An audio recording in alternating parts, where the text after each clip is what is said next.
네, 지금부터는 오늘의 주요 뉴스 키워드를 통해 정리해드리겠습니다. 친절한 키워드 시작합니다. 오늘의 첫 번째 키워드를 보겠습니다. 오늘의 첫 번째 키워드는 화해치유재단입니다. 네, 앞서 문재인 대통령이 화해치유재단을 사실상 해산할 뜻을 일본에 통보했다는 소식을 전해드렸는데요. 관련해서 사진 한 장을 같이 보시겠습니다. 올해 92살인 위안부 피해자 김복동 할머니가 시위를 하고 계십니다. 이게 지난 3일인데 비도 오는 궂은 날이었습니다. 이 김복동 할머니가 시위에 나선 건 이 화해치유재단의 해산을 촉구하기 위해서였습니다. 이 재단은 이 과거사 문제는 해결하지 않고서 이 한일 관계 발전도 없다던 박근혜 정부가 2015년 12월에 갑자기 일본과 위안부 문제에 관한 합의를 하면서 이듬해 설립이 됐습니다.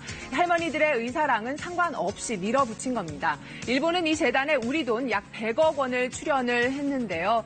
이 화해치유재단은 출연금 일부를 피해자 몇몇에게 나눠주기도 했습니다. 그 과정에서 이 잡음이 끊이지 않았습니다. 지금은 이사 11명 중에서 8명이 물러나서 이 재단의 존폐를 스스로 결정할 수도 없는 상황입니다. 이 피해자에게 화해와 치유를 강요한 건 아닌지 되묻게 되는 첫 번째 키워드, 이 화해치유재단이었습니다. 네, 그럼 오늘의 두 번째 키워드 보겠습니다. 오늘의 두 번째 키워드는 국민 아버지의 추락입니다. 네, 성폭행 혐의로 재판을 받아온 미국의 유명 코미디언 빌 코스비 관련 소식인데요. 이 코스비 가족으로 전성기를 누리던 그를 기억하는 분들 아마 많으실 겁니다. 법원이 코스비에게 최장 10년형을 선고했습니다. 이 코스비는 모두 3건의 성폭행 혐의로 기소가 된 상태였는데요. 이번 선고로 이 미국 내 미투 운동 이후에 성범죄로 유죄 선고를 받은 첫 번째 유명 인사로 기록되게 됐습니다. 빌 코스비의 나이는 올해 80입니다. 이 두 번째 키워드, 국민 아버지의 추락이었습니다.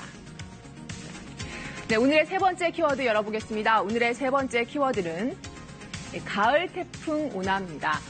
마지막은 강하게 발달한 24호 태풍 짜미가 북상하고 있다는 소식입니다. 이 태풍 짜미는 지난 21일 괌 주변 바다에서 발생했는데요. 이 중심부에서는 시속으로 따지면 160km 정도의 강한 바람이 불고 있습니다. 관심은 우리나라에 영향을 미칠지 이거겠죠. 이 태풍 짜미는 이번 주말쯤 일단 일본 쪽으로 방향을 틀 걸로 보입니다. 그래서 일본에는 이번 주말부터 또다시 강한 바람이 불 전망인데요. 우리나라가 이 태풍 영향권에 들지 여부는 상황을 좀 더 지켜보자는 게 이 기상청의 판단입니다. 이 짜미는 베트남에서 제출한 이름이고요. 이 장미과에 속하는 나무라고 합니다. 친절한 키워드 오늘은 여기까지입니다.